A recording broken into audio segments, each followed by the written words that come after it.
ओम खड्गं चक्रगदे सुचापपरिघां शूलं मुषुण्डिं शिरा शङ्खं सन्ददतिं करैस्त्रिनयनां सर्वाङ्गभूषावृतां नीलास्मद्युतिमासपाददशकां सेवे महाकालिकां यामास्तौ स्वपिते हरौ कमलजो हन्तुं मधुं कैटभम्। नमस्कार, स्वागत है आपका आचार्य वाणी में। मैं आचार्य डॉक्टर विक्रमादित्य आपके साथ हूँ। आज का विषय हमारा है मेष राशि वालों के लिए जनवरी के मध्यकाल में ग्रहों का योगायोग क्या है।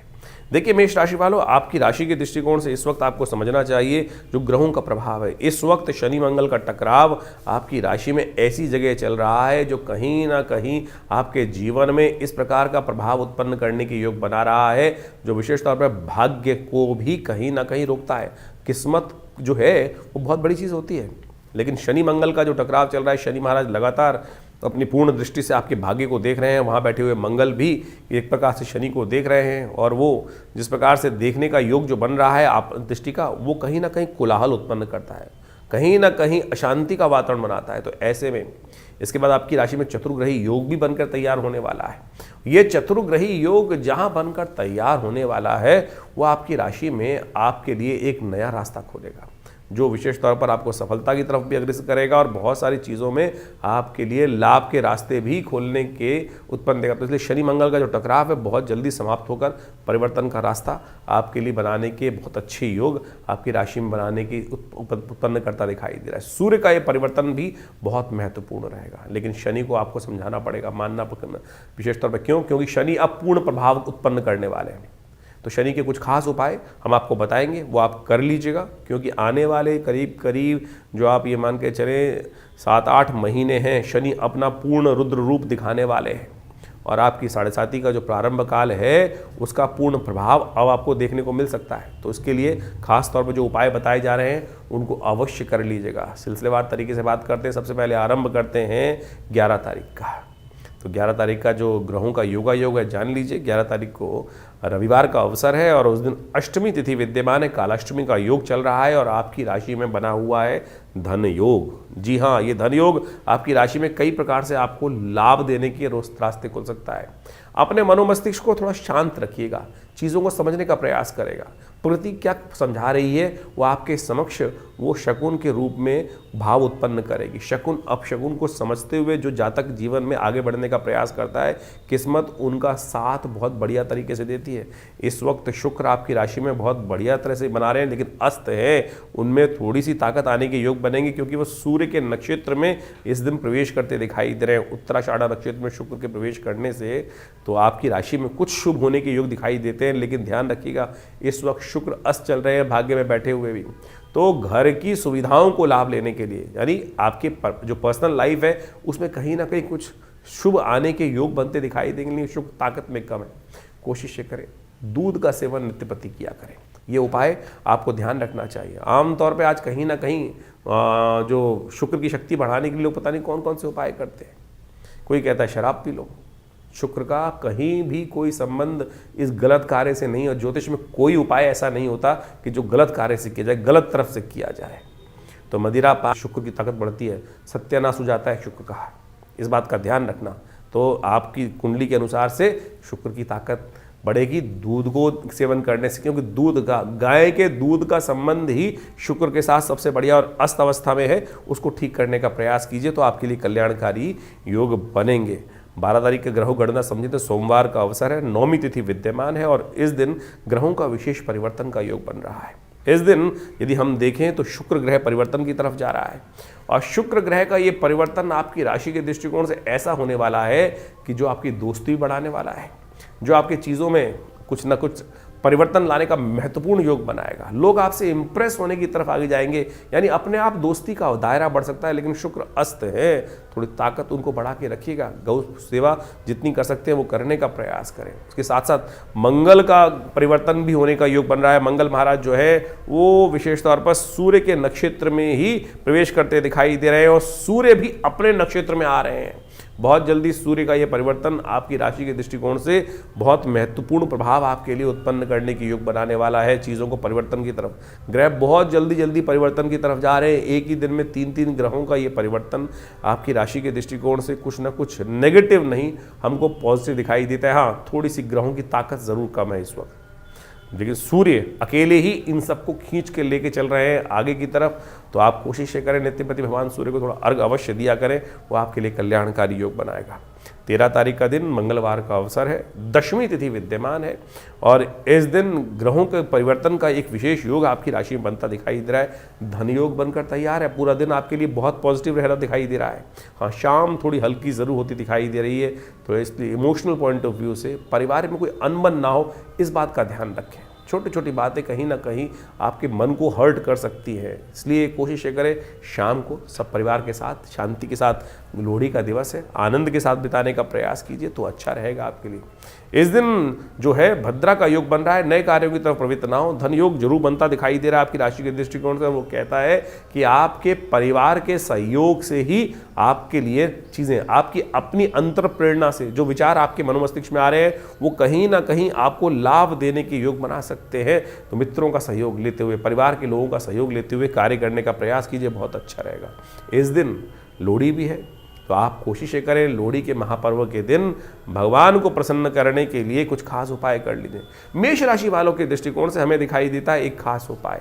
तो आपके ग्रह इन दिनों देखिए मंगल अस्त चल रहा है, शुक्र थोड़े कमज़ोर अवस्था में चल रहे हैं और बहुत जल्दी परिवर्तन की तरफ जाएंगे। तो एक काम कीजिएगा, थोड़ा सा गुड़ ले लीजिएगा और गुड़ और थोड़े से काले तिल, इन दोनों को ले जाकर अपने सिर पे से वार कर, तो आप अपने सिर पे से वार कर ओम नमः शिवाय का जप करते हुए जहाँ लोहड़ी जल रही हो वहाँ उसको अग्नि में प्रवाहित कर दें और माँ भगवती से प्रार्थना यही करें कि हे अग्निदेव हमारे कष्ट को जीवन से उतार दें। ये लोहड़ी का दिवस आमतौर पे आपके तमाम दरिद्र को दूर करने का योग बनाता है। पंजाब इत्यादि क्षेत्रों में तो बड़े हर्षोल्लास से इस तिथि को मनाया जाता है। तो आप सबके जीवन में लोहड़ी की बहुत बहुत शुभकामना, बहुत कल्याण के योग बनते दिखाई दे रहे हैं, तो आप इसका लाभ लेने का प्रयास अवश्य कीजिए। इस बार लोहड़ी और मंगलवार का सुंदर योग बन रहा है, तो एक काम हमने विवेकानंद योगाश्रम में, क्योंकि मंगलवार का योग है, मंगल इन दिनों अस्त चल रहे हैं, तो हमने भगवान हनुमान जी की प्रार्थना के लिए सुंदरकांड का सुंदर कार्यक्रम रखा हुआ है। हर बार की तरह मंगलवार के दिन और साथ में लोहड़ी का महाउत्सव भी भारतीय संस्कृति के अनुसार से, देखिए हमारा संस्कृति ऐसी इतना विशाल देश है, क्षेत्र के अनुसार से अनेक अनेक क्षेत्र का महत्व देखते हुए जो उत्सव है मनाए जाते हैं। लोहड़ी का भी बड़ा महत्व है। पंजाब इत्यादि क्षेत्रों में यदि हम देखें तो वहाँ पर होली नहीं जलाई जाती, वहाँ लोहड़ी विशेष तौर पर ही जलाई जाती है। तो ये विशेष तौर पर एक ऐसा पर्व है कि जिस दिन हमारी संस्कृति के अनुसार से कहा जाता है कि उस क्षेत्र में उस दिन के बाद से तिल इत्यादि का सेवन नहीं करना चाहिए। और क्योंकि तिल जो होता है वो खून के दौरे को ठीक करता है, खून को विशेष तौर पे, क्योंकि मौसम परिवर्तन की तरफ जा रहा होता है, तो कम से कम अग्नि को समर्पित करने के बाद कहा जाता है कि तिल इत्यादि का, गजक इत्यादि का सेवन उसके बाद नहीं करना चाहिए। इससे स्वास्थ्य लाभ प्राप्ति के योग भी अच्छे बन जाते हैं। अग्नि को समर्पित कर दी जाती हैं ये सब चीज़ें और हाथ जोड़ लिए जाते हैं। तो इन सबको फुल्लियाँ इत्यादि ये सब, अब तो पूरे साल ही आप फिल्म देखने जाओ तो पूरे साल फुल्लियाँ चलती रहती हैं, लेकिन पंजाब इत्यादि क्षेत्र में इस बात की व्यवस्था की गई थी कि मक्का को भगवान को समर्पित, अग्नि को समर्पित कर दिया जाता है। यानी वो आज्ञा दी जाती है, एक प्राकृतिक तौर पर व्यवस्था बना दी जाती है कि भाई इन दिनों के बाद, अब सर्दी जब दोबारा आरंभ होगी उसके बाद इन सब चीज़ों खाइएगा, नहीं तो स्किन डिसीज परेशान करने के योग बनाएगी। गुड़ इत्यादि का सेवन इसके बाद थोड़ा कम करने का प्रयास करना चाहिए, तिल इत्यादि का सेवन कम करने का प्रयास करना चाहिए। ये क्षेत्र का प्रभाव है, यानी उस क्षेत्र के अंदर ये चीज़ें हमको व्यवस्था रखने का प्रयास करना चाहिए।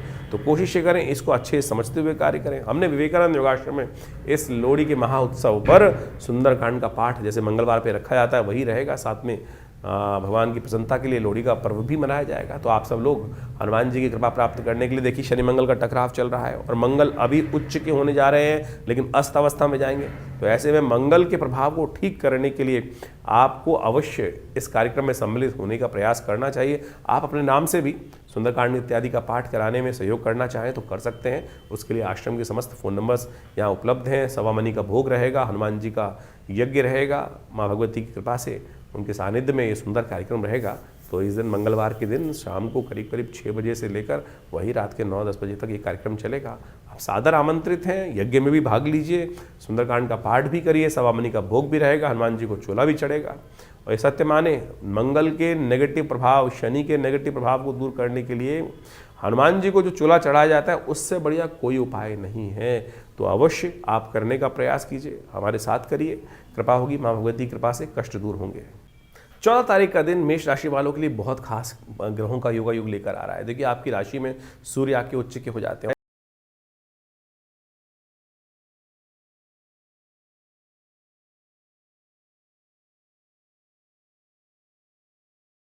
तो ग्रह कुछ मामलों में थोड़े हल्के दिखाई देते हैं। आपको विशेष तौर पर अपने आप को इमोशनल पॉइंट ऑफ व्यू से थोड़ा सा एक सहारे की आवश्यकता दिखाई देती है। स्वास्थ्य के मामले में भी थोड़ा ध्यान रखते हुए कार्य करने की ज़रूरत है। छोटी छोटी बातों से मन को हल्का ना करें। कई बार जीवन में बहुत सारी घटनाएं घटती हैं, तो अपने आप को इमोशनली स्ट्रांग रखते हुए कार्य करने की ज़रूरत है। इस बात का आपको विशेष तौर पर ध्यान रखना चाहिए। सबसे बड़ा परिवर्तन जो होने जा रहा है वो सूर्य का परिवर्तन होने के योग बन रहे हैं। सूर्य महाराज अपनी राशि को परिवर्तन करने के लिए इस दिन योग बनाएंगे। सूर्य का महासंक्रमण है। मकर संक्रांति अपने आप में बहुत बड़ा योग माना जाता है। इस दिन सूर्य का ये परिवर्तन आपकी राशि के दृष्टिकोण से देखा जाए तो कई प्रकार के नए रास्तों को देने के योग बनाएगा। सूर्य संबंधित वर्ष है और ये सूर्य राज्य भाव में जो जब जाएंगे और साथ में पूरे अपने परिकर को लेके जा रहे हैं, और ये कहीं ना कहीं आपकी राशि के दृष्टिकोण से आने वाले एक महीने में बहुत सारे शुभ योग बनाने के योग हैं, आपके समक्ष उत्पन्न करने के योग देंगे। इस दिन विशेष तौर पर आपको भगवान सूर्य अपनी राशि से संबंधित चीज़ों को समझते हुए क्या करना चाहिए, नोट कर लीजिए। ये दान करने से आपके लिए बहुत कल्याणकारी योग बनेंगे। आपकी राशि से संबंधित चीज़ों को हमें दिखाई देता है कि तांबे के बर्तन में कोशिश ये करें अन्न को भरकर, गेहूं इत्यादि अन्न को या मक्का को भरकर आप अवश्य किसी जरूरतमंद व्यक्ति को दान करने का प्रयास करें। यह आपके लिए बहुत श्रेष्ठ रहेगा। हो सके तो भगवान सूर्य का मंत्र जप करें। गुड़ का दान करना भी आपकी राशि के दृष्टिकोण से श्रेष्ठ दिखाई देता है। तो आप तांबे के लोटे में, तांबे के बर्तन में आप कोशिश ये करें गुड़ को भर लीजिए या गेहूँ भर लीजिए, और साथ साथ वस्त्र इत्यादि का दान, खिचड़ी का सेवन सब प्रकार से कल्याणकारी योग बनता है। तो चावल और उड़द की दाल का दान भी आपकी राशि के दृष्टिकोण से आप कर सकते हैं, क्योंकि मकर संक्रांति में सबसे बढ़िया यही सब चीज़ें दान करने से बड़ी कल्याणकारी योग बनाती हैं। तो आपकी राशि के दृष्टिकोण से इस बात बड़े एकादशी के दिन ये योग जो पड़ रहा है, इस समय विशेष तौर पर भगवान की प्रार्थना, भगवान विष्णु की प्रार्थना, भगवान सूर्य की प्रार्थना अवश्य करने का प्रयास करें।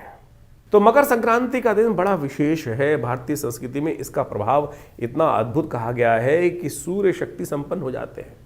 जो सूर्य कमज़ोर चल रहे होते हैं, समस्त शुभ कार्यों का प्रतिपादन इसके बाद से होना शुरू हो जाता है। आने वाले 6 महीने जो है वो हर कार्य के लिए श्रेष्ठ बन जाते हैं। नए मुहूर्त, नए कार्य करना, सब प्रकार से बड़े कल्याणकारी योग इस दिन से बनने शुरू होते हैं। सूर्य का उत्तरायण जो निर्णायन पद्धति से है वो माना जाता है। सायन पद्धति से तो 21 दिसंबर के आसपास वो परिवर्तन करने की योग बना लेते हैं, लेकिन क्योंकि पृथ्वी थोड़ी सी हल्की सी 23.5 डिग्री के आसपास झुकी हुई है, तो 23 दिन का जो फर्क आता है, उस दिन 14 जो जनवरी है, उस दिन से सूर्य मकर राशि में प्रवेश करने का योग बनाते हैं, और ये दिन बहुत खास है।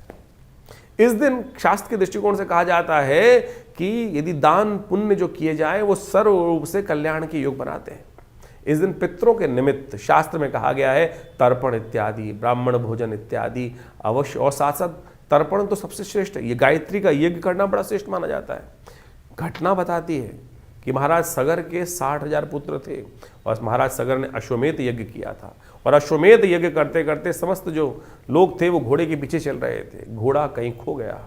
इंद्र ने, कहा जाता है कि उस घोड़े को ले जाकर महाराज कपिल जहाँ विशेष तौर पर साधनारत थे वहाँ उस घोड़े को बांध दिया, क्योंकि उसके बाद जब सगर के पुत्र वहाँ ढूंढते ढूंढते घोड़े को पहुँचे तो देखा कि महामुनि वहाँ बैठे हुए हैं, और किसी न किसी, क्योंकि महाराज सगर के पुत्र थे, तो उन्होंने उपहास किया कपिल मुनि का। तो कपिल मुनि जब क्रुद्ध हुए, शांत साधना कर रहे थे, उनकी साधना में भंग डाला गया व्यंग इत्यादि करने के बाद, तो पहले तो वो शांत रहे, लेकिन जब उनको जबरदस्ती साधना से उठाया गया तो उनके नेत्र से ज्योति उपस्थित हुई। उससे कहा जाता है 60,000 जो लोग थे वो वहीं भस्म हो गए। तो कहा जाता है कि जब ये कलंक लग गया महाराज सगर के जो वंश के अंदर, तो 3 पीढ़ियां, कहा जाता है कि महाराज सगर ने यथावत प्रयास किया कि उनकी किसी प्रकार से मुक्ति हो जाए, नहीं हुई। तो भगीरथ के जिम्मे ये काम आया कि माँ गंगा को प्रसन्न करें। 3 पीढ़ी तक माँ गंगा को प्रसन्न करने के लिए महाराज सगर के जो वंश था वो लगा रहा। भगीरथ से प्रसन्न हुई माँ गंगा, और फिर जब भगीरथ गंगा को धरा पे अवतरण कराने के बाद, भगवान शिव की जटाओं से लेने के बाद जब आगे चलते हैं तो इस दिन गंगा सागर पहुंचते हैं। वो गंगा सागर वो तीर्थ स्थल है कि जहाँ पर गंगा पहुँचती हैं, जो कपिल मुनि के आश्रम में पाताल में जहाँ पहुँच के गंगा उनके समस्त जो पितृ थे उनको तर्पण करती हैं और उनसे उनकी मुक्ति का योग बनता है। तो आप कोशिश ये करें, इस दिन कोशिश गायत्री जप कर गायत्री इत्यादि कर अपने पितरों के निमित्त तर्पण इत्यादि कार्य, ब्राह्मण भोजन इत्यादि कार्य जो हो सकता है वो अवश्य करने का प्रयास करें। हमने विशेष तौर पर इस सुंदर योग पर आश्रम पे गायत्री यज्ञ रखा है। आप अपने पितरों के नाम से इस समस्त कार्यक्रम में भाग ले सकते हैं। और इस दिन छाते का दान, खिचड़ी का दान, उड़द की दाल का दान, चावल का दान और ऊनी वस्त्रों का दान, जूतों का दान, इस प्रकार से शास्त्र के अंदर अनेक चीज़ों की बातें वर्णित हैं। तो आप अवश्य करने का प्रयास करें। ये बड़ा पुण्यदायक अवसर माना जाता है और इसके बाद से आगे का कार्य आरंभ होता है। तो इस मकर संक्रांति के दिन सुंदर रूप से बुधवार के दिन जिस प्रकार से ये मकर संक्रांति का एकादशी के साथ युक्त होकर बन रही है, तो भगवान विष्णु का सुंदर स्तवन करते हुए, उनका पूजन करते हुए, भगवान विष्णु का भी जो पूजन, सब गदाधर भगवान का पूजन, आपके पितरों को तर्पण करने का, पितरों के निमित्त जो आत्म शांति प्राप्त कराने का सबसे श्रेष्ठ मार्ग कहा गया है। तो अवश्य इस दिन जो हो सके वो अवश्य करने का प्रयास करें। गायत्री जप करने का प्रयास करें। ओम नमो भगवते वासुदेवाय, इस मंत्र के यथाउचित भाव जप करने का प्रयास करें। स्नान इत्यादि करने के बाद, तीर्थों में स्नान कराने के बाद, सूर्य को जल देने के बाद भगवान के निमित्त अवश्य, और जल देने का तरीका समझ लीजिए किस प्रकार से जल दिया जाता है। थोड़ा तांबे के लोटे में जल इत्यादि लेकर, थोड़ी सी रोली लेकर, पीले पुष्प लेकर अपने सिर के ऊपर से हाथ रखते हुए ओम घृणी सूर्य आदित्याय नमः, भास्कराय नमः, दिवाकराय नमः, इस प्रकार से भगवान सूर्य को जल देना चाहिए। फिर वहीं तर्पण इत्यादि किसी योग्य व्यक्ति के द्वारा करने का प्रयास करना चाहिए। अपने पितरों के 3 पीढ़ियों तक शास्त्र में वर्णित है कि हम सबको अपने 3 पीढ़ी तक अवश्य यथाउचित भाव से तर्पण करने का प्रयास करना चाहिए। ये शास्त्र में जो उपाय बताए गए हैं ये बड़े श्रेष्ठ हैं और करने से पितरों की तृप्ति प्राप्त होती है। और इससे शास्त्र में वैसे तो कई उपाय बताए गए हैं, गायत्री जप, श्रीमद् भागवत का सप्ताह, तर्पण इत्यादि, ये पितरों के निमित्त कैसी भी कुंडली में योग हो, कैसे ही बार बार आपके पितर आपके सपने में आ रहे हैं, कहीं ना कहीं आपकी याद आपके पितरों से हटती ही नहीं है, तो कहीं ना कहीं पितर अपेक्षा कर रहे हैं, या आपका व्यवसाय लगातार सब कुछ बढ़िया करते हुए भी कहीं ना कहीं दिक्कत आ रही है, परिवार में शांति नहीं है, संतान की प्राप्ति नहीं हो पा रही है, सब कुछ ठीक होते हुए भी, ये सब के सब लक्षण है कहीं ना कहीं पितृ ऋण आपके जीवन में। पितृ दोष नहीं होता, बहुत सारे लोग पितृ दोष में फंस जाते हैं, पितृ ऋण है कि जिसकी निवृत्ति आप सबको शास्त्र के प्रमाण से अवश्य करने का प्रयास करना चाहिए। और वो तर्पण इत्यादि, गायत्री जप इत्यादि जो करता है उसके जीवन से ये समस्त कष्ट दूर होने के योग बन जाते हैं। तो अवश्य इस सुंदर तिथि में आप ये कार्य करने का प्रयास करें। गंगा जो विशेष तौर पर योग है,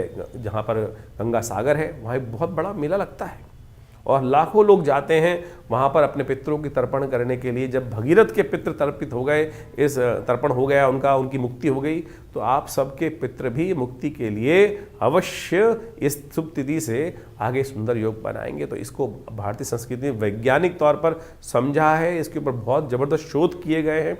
और हमने तो एक बहुत बड़ी आश्रम से एक पुस्तक प्रकाशित करी, प्रेतात्माओं से मिलिए, और उसमें हमने ऐसे रिजल्ट दिए हैं, समझे हैं कि बिल्कुल जो प्रत्यक्ष प्रभाव करते हैं इन सब घटनाओं के माध्यम से, कैसे पितरात्माएं आती हैं, तो वो सब संबंध में जबरदस्त शोध शास्त्र में वर्णित है और उनको आपको समझने की आवश्यकता है। Theosophical society London, theosophical society Bombay, आज से 100 साल पहले एनी बेसेंट, डब्ल्यू एल बीटर इत्यादि, इन सब के साथ में बैठकर बहुत जबरदस्त कार्य किया गया है विदेशी मनीषियों के द्वारा, विदेशी मनीषियों के द्वारा, भारतीय मनीषियों के द्वारा भी। और ये बिल्कुल मृत्यु के बाद जो जीवन है वो एक प्रत्यक्ष विज्ञान शास्त्र में वर्णित है। और हमारे पुराण इत्यादि में तो अनेक अनेक कथाएं, अनेक अनेक शोध इस सब के बारे में बताया गया है। समय समय पर कालांतर विशेष ऋषि मुनियों ने इस पर शोध करके देखा है। और आप इसको ऐसे ही वेगली ना समझें। बहुत सारे लोग कहते हैं कपोल कल्पित कल्पनाएं, बिल्कुल कपोल कल्पित नहीं है। मृत्यु केवल जीवन से लेकर मृत्यु तक का इन्वर्टेड कॉमा बंद जीवन नहीं है, ये इन्फिनिटी की तरफ है। अज्ञात से आते हैं, अज्ञात में चले जाते हैं। और नहीं तो आप समझें इस संसार का मतलब क्या था भगवान को बनाने का, केवल इसीलिए कि भाई जन्म लो और फिर मर जाओ और सब कुछ यहाँ पर। ये जो आपके साथ जीवात्मा के साथ पुण्य और पाप ट्रेवल करते हैं ना, वही आपके जीवन में कष्ट और सुख का योग बनाते हैं। इसलिए कोशिश ये करें जो जन्म है इसी समय में बड़े भाग्य मानुष तन पावा, इस मनुष्य जन्म प्राप्त किया है, तो इसमें जो जो शास्त्र में वर्णित चीज़ें हैं उनका शोध का लाभ लेते हुए कार्य करने का प्रयास करें तो कल्याण होगा।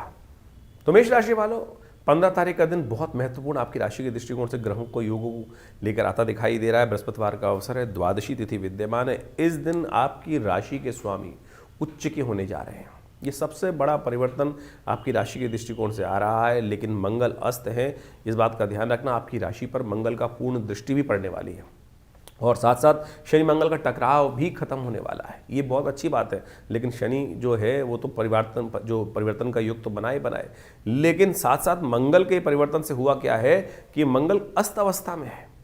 सूर्य के लगातार सन्निकट होने के कारण से अस्त अवस्था में जो है थोड़ी मंगल को ये ताकत कम दिखाई देती है। तो आप एक बात मान के चलना, ये मंगल जब अस्त अवस्था में होते हैं तो कहीं ना कहीं जब फ्रस्ट्रेशन मन में उत्पन्न करने की योग ताकत में तो है, लेकिन फ्रस्ट्रेशन बहुत ज़्यादा देते दिखाई दे रहे हैं। चीज़ें पकड़ने के लिए छटपटाहट रहती है, लेकिन वो आगे आगे भागती दिखाई देती है। जैसे हम कुछ चीज़ को प्राप्त करना चाहते हैं, वो हमसे आगे आगे भागती चली जा रही है। इस प्रकार का योग आपकी राशि में इस वक्त बनकर तैयार हो रहा है। थोड़ा हनुमान जी का स्तवन कीजिए। इस वक्त जितना हनुमान जी का पाठ करेंगे, हनुमान जी का स्तवन करने का प्रयास करेंगे, तो आपके लिए उतना कल्याणकारी योग बनेगा। इस समय चीज़ों को ठीक करने का योग है। मंगल उच्च के हैं तो कहीं ना कहीं ताकत प्राप्त करेंगे और वो आपके लिए बड़ा कल्याणकारी योग बन सकता है। तो ये मंगल का महापरिवर्तन आपके लिए बहुत अच्छा है। सीधा साधा उपाय बताया आपको, हनुमान जी को चोला चढ़ा दो, हनुमान चालीसा का पाठ कर लो, ये आपके लिए बहुत शुभ रहेगा। छोटे सा उपाय है, लेकिन आपको ज़बरदस्त तरीके से लाभ के योग आपकी राशि में बनाने की स्थिति उत्पन्न कर सकता है। तो खैर इस बात को समझ लीजिए। परिवर्तन तो हमने राशि के दृष्टिकोण से दिखाया है। एक बात अच्छे से समझें कि बहुत सारे लोग कहते हैं कि भैया हमारी राशि के अनुसार से हमें प्रभाव नहीं हो रहा है। अब समस्या ये है कि हमने राशि के अनुसार से गोचर के दृष्टिकोण से देख रखा है, लेकिन भाई आपके बहुत सारे और दशाओं में, अंतर्दशाओं में, जन्मपत्री में कौन से ग्रह योग नेगेटिव बैठे हैं। अब राशि के दृष्टिकोण से तो ये प्रभाव हो रहा है, लेकिन प्रत्यक्ष यदि नहीं हो रहा है तो समझ लीजिए कहीं ना कहीं अंतर्दशाओं में ग्रहों के योगायोग में कहीं ना कहीं कुछ नेगेटिव बहुत ज़्यादा समस्या उत्पन्न करने की योग दे रहा है। वैसे आपकी 7.5 चल रही है, तो आपको जो उपाय बताया हनुमान जी का, इससे बढ़िया कुछ नहीं है।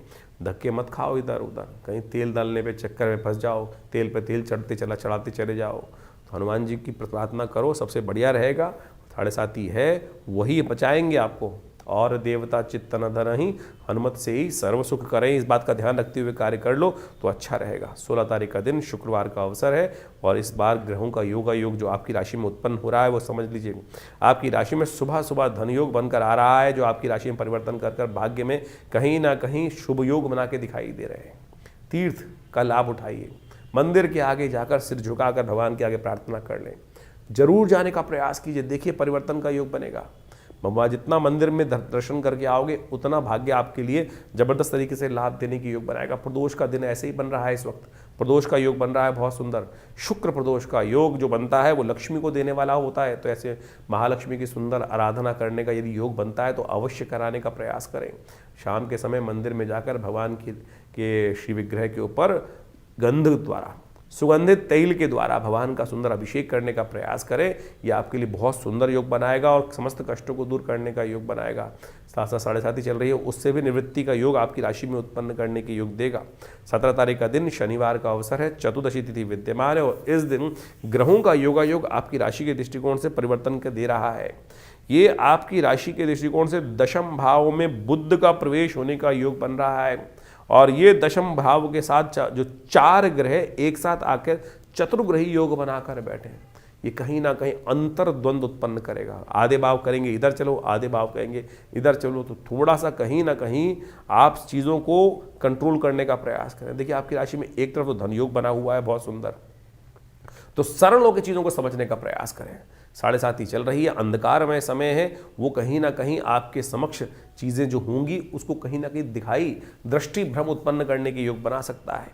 तो दृष्टि भ्रम से बचें, तो उसके लिए आपके लिए कल्याणकारी तभी बनेगा। शनिवार का अवसर है, कोशिश ये करें। आपकी राशि के दृष्टिकोण से सबसे श्रेष्ठ उपाय यह रहेगा कि हनुमान जी के मंदिर में जाकर उनको पीपल के पत्तों की माला अर्पित करने का प्रयास कीजिए और हनुमान जी कृपा से कष्ट भी दूर होने के योग बनेंगे। 18 तारीख का अवसर रविवार का अवसर है, अमावस्या तिथि विद्यमान है, मौनी अमावस्या।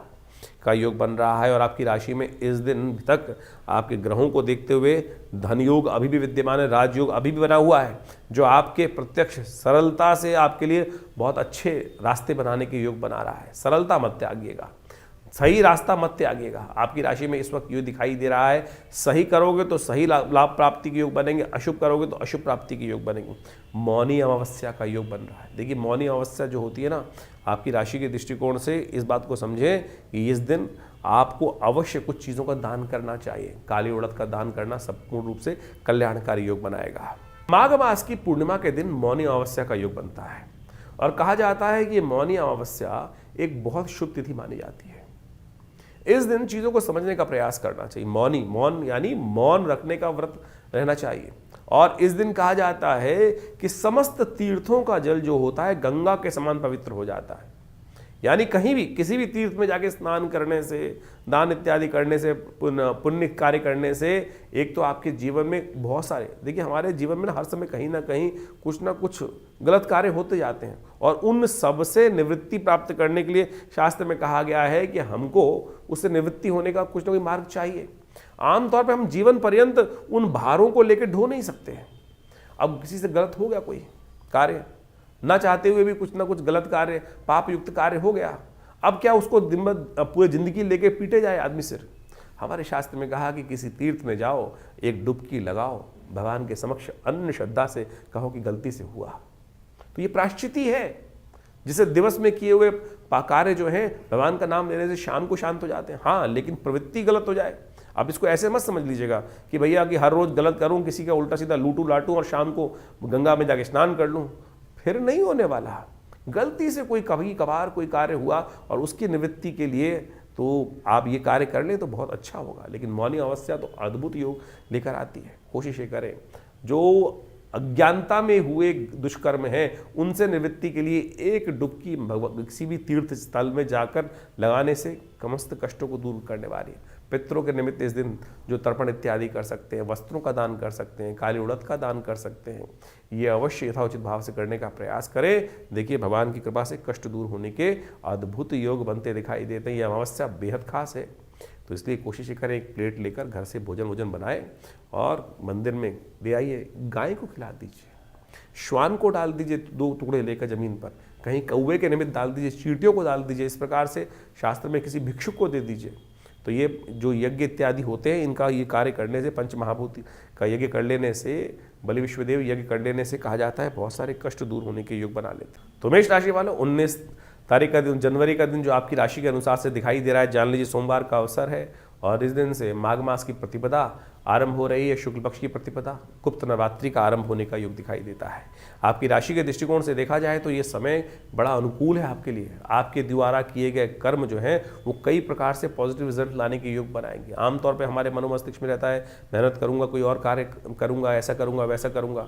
तो जितनी मेहनत करोगे उतना लाभ देने के योग ग्रह आपके लिए बना के दिखाई दे रहे हैं। पंचग्रही योग आपकी राशि में राज्य भाव में बनकर बैठ गया है और ये पंचग्रही योग बहुत विशेष आपकी राशि में स्थान रखता है। तो ऐसे में इन समस्त ग्रहों का प्रभाव आपको अच्छा दिखाई देगा। नया संपर्क स्थापित होने के, कहीं ना कहीं नई दोस्ती बनने के योग कहीं ना कहीं बन सकते हैं। माँ भगवती का आशीर्वाद लेकर कार्य करने का प्रयास करना चाहिए। गुप्त नवरात्रि आरंभ हो रही है 19 तारीख से। माघ मास की प्रतिपदा से गुप्त नवरात्रि आरंभ होती है। आमतौर पर चैत्र और अश्विन की नवरात्रि जो है लोग जगत पूछते आए हैं, लेकिन गुप्त नवरात्रियों को भूल जाते हैं। गुप्त नवरात्रि गुप्त रूप से अपनी मनोकामनाओं की पूर्ति के लिए बड़ी अद्भुत मानी जाती हैं। आमतौर पर इसके लिए पंप एंड शो करने की आवश्यकता नहीं होती है। बड़ी श्रद्धा के साथ दुर्गा सप्तशती का कोई भी मनोकामना हो, आपकी कोई भी मनोकामना, आमतौर पे अनेक मनोकामनाएं मन में हिलोड़े लेती रहती है कि ये हो जाए, ऐसा हो जाए, और आप माने जब आपके पुण्य बढ़ेंगे ना तब आपकी मनोकामना पूर्ण होगी। चाहे तो इस जन्म में किए हुए पुण्य हो या पूर्व जन्म में किए हुए पुण्य हो, लेकिन पूर्व जन्म तो हमको याद नहीं रहता है। लेकिन आप सत्य माने, जो कुछ आपके जीवन में भोग आ रहा है या कष्ट या सुख जो आ रहा है वो सब पूर्व अर्जित कर्म अनुसार आ रहा है। पुण्य पाप को आप अच्छे से एनालाइज कर सकते हैं।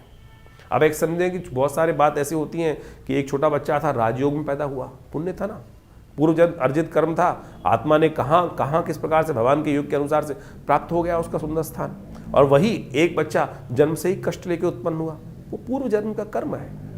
तो इस बात को समझ लीजिए कैसे कर्म कर्म करने से नहीं, पूर्व अर्जित कर्म है। ज्योतिष की जब गणनाएं की जाती है तो उसमें दशा निकालते वक्त भुक्त भोग्य काल निकाला जाता है कि कौन से जन्म में किस दशा में मृत्यु हुई और उसका भुक्त काल कितना था, भोग्य काल कितना है, ये काल गणना के अनुसार से ज्योतिष में बताया जाता है। तो आप समझे ये प्रत्यक्ष है।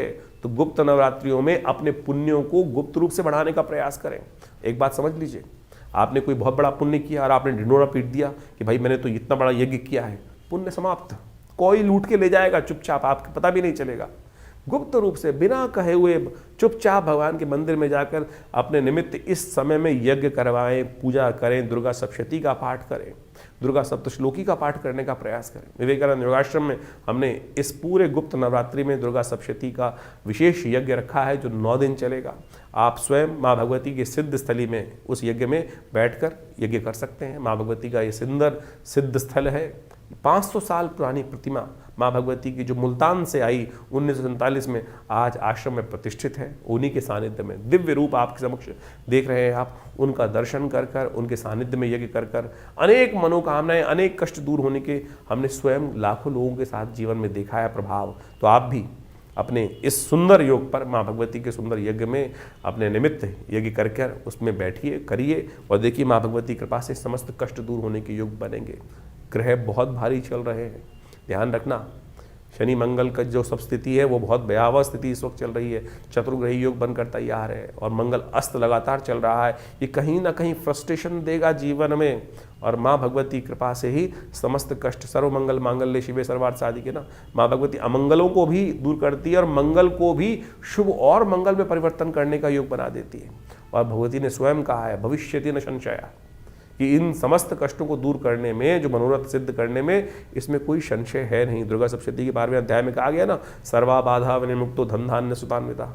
तो क्यों कष्ट में रह रहे हो, कष्ट को दूर करने के लिए सुंदर योग जो बन रहा है इसका लाभ लेने का प्रयास कीजिए। माँ भगवती कृपा से कष्ट दूर होंगे। गुप्त नवरात्रि का सुंदर अवसर आप समक्ष के सामने विद्यमान है, इसका लाभ लेते हुए कार्य करें। माँ भगवती कृपा से समस्त कष्ट दूर होने के अद्भुत योग अवश्य बनेंगे। 20 जनवरी के दिन मंगलवार का सुंदर योग बन रहा है और साथ साथ उस दिन द्वितीया तिथि विद्यमान है। ग्रह नक्षत्रों के दृष्टिकोण से प्रभाव समझ लीजिए। आपकी राशि के दृष्टिकोण से समय ऐसा है कि आपके कर्मों की छाप पॉजिटिव रहती दिखाई दे रही है। बस आपको पूर्ण विश्वास के साथ, दृढ़ विश्वास के साथ कार्य में लगने की ज़रूरत है। जहां चाहोगे वहां असंभव को भी संभव करने का योग आपकी राशि में इस वक्त बनता दिखाई दे रहा है। चीज़ें आपके फेवर में जाती दिखाई दे रही है। लेकिन शनि का जो दौर चल रहा है, जी हाँ दौर चल रहा है आपकी राशि में, वो कहीं ना कहीं इस वक्त भयावह रूप लेने के तैयार बैठा है। 7.5 का दौर चल रहा है आपकी राशि में और इस दिन शनि महाराज जो हैं वो विशेष तौर पर उत्तरा भाद्रपद नक्षत्र में प्रवेश करेंगे, जो शनि का अपना नक्षत्र है। ये कहीं ना कहीं आने वाले 7-8 महीने जो हैं बहुत सावधानी के साथ आपको काटने की ज़रूरत है। तो 20 तारीख के दिन शनि महाराज जो हैं अपने नक्षत्र में प्रवेश कर रहे हैं। उत्तरा भाद्रपद जो नक्षत्र है वो शनि का नक्षत्र है। इसमें शनि प्रवेश करने के कारण से क्या होगा, अपने पूर्ण ताकत में आ जाएंगे और अपनी पूर्ण ताकत में आने के कारण से क्या होगा, शनि महाराज का ये प्रभाव जो है, दुष्प्रभाव जो है, भयावह स्थिति में बढ़ जाएगा। और ऐसे में इस भयावह स्थिति में बढ़ने के कारण से शनि का कहीं ना कहीं जो प्रभाव है वो बहुत भयावह हो जाएगा। 7.5 का प्रभाव चल रहा है आपकी राशि के दृष्टिकोण से, तो ध्यान रखना पड़ेगा आपको। शनि के जो कुछ उपाय हो सकते हैं वो अवश्य करने का प्रयास करें। शनि के प्रभावों को ठीक करने के लिए आपको ध्यान रखना चाहिए, शनि स्तोत्र का नित्य प्रति पाठ करें। शनि स्तोत्र का पाठ नित्य प्रति करना बहुत आवश्यक है। ओम नमः कृष्णाय नीलाय शितिकंठ निभाय च, नमः कालाग्नि रूपाय कृतांताय च वै नमः, नमो निर्मांस देहाय दीर्घशम जटाय च, नमो विशाल नेत्राय शुष्कोधर भयाकृते, नमः पुष्कल गात्राय स्थूल रोमणे अथ वै नमः, नमो दीर्घाय शुष्काय कालम दृष्ट नमोस्तुते, नमस्ते कोटराक्षाय दुर्निरीक्षाय वै नमः, नमो घोराय रुद्राय भीषणाय कपालिने, नमस्ते सर्वभक्षाय बलिमुख नमोस्तुते, सूर्यपुत्र नमस्ते अस्तु भास्करे भयदाय च। अभे इस प्रकार से जो शनि स्तोत्र का पाठ है यदि आप नित्यप्रति करेंगे, हमने थोड़ा सुना है आपको, हमारे इस चैनल पर आपको पूरी तरह से मिल जाएगा। यदि आप नित्यप्रति इसका पाठ कर लें तो सत्य माने भगवान की कृपा से आपके बहुत सारे कष्ट दूर होने के योग बन जाएंगे। इसके साथ साथ शनि के बीज मंत्र का पाठ करें, ओम प्रांग प्रींग प्रोंग से शनिश्चराय नमः। और जब तक ये शनि का प्रभाव चल रहा है, 7.5 का प्रभाव या कि शनि के ढैया का या जो भी शनि का प्रभाव आपकी राशि के दृष्टिकोण से जो बताया जा रहा है वो चल रहा है, तो उस समय में अवश्य हनुमान जी को चोला चढ़ाएं और हो सके तो आप सतनाजे का दान करने का प्रयास कीजिए। अपने वजन के अलावा सतनाजे का दान आने वाले 5-6 महीनों में 1-2 बार 4 बार अवश्य करने का प्रयास कीजिएगा। इससे शनि की कहीं ना कहीं नेगेटिव प्रभाव को रक्षा करने में आपके लिए अच्छा सहायक सिद्ध हो सकता है। तो इस समय ग्रहों का योगायोग आपने आपकी राशि के अनुसार से समझा। देखिए, वास्तविक तौर पर ग्रहों का विशेष परिवर्तन का योग चल रहा है, मंगल लगातार अस्त चल रहे हैं और इस समय अभी तक आप देखें कि पिछले काफ़ी लंबे समय से मंगल और शनि का टकराव चल रहा था और उसका प्रभाव पूरे विश्व में जिस प्रकार से हो रहा है वो साफ साफ समझ में आ रहा है।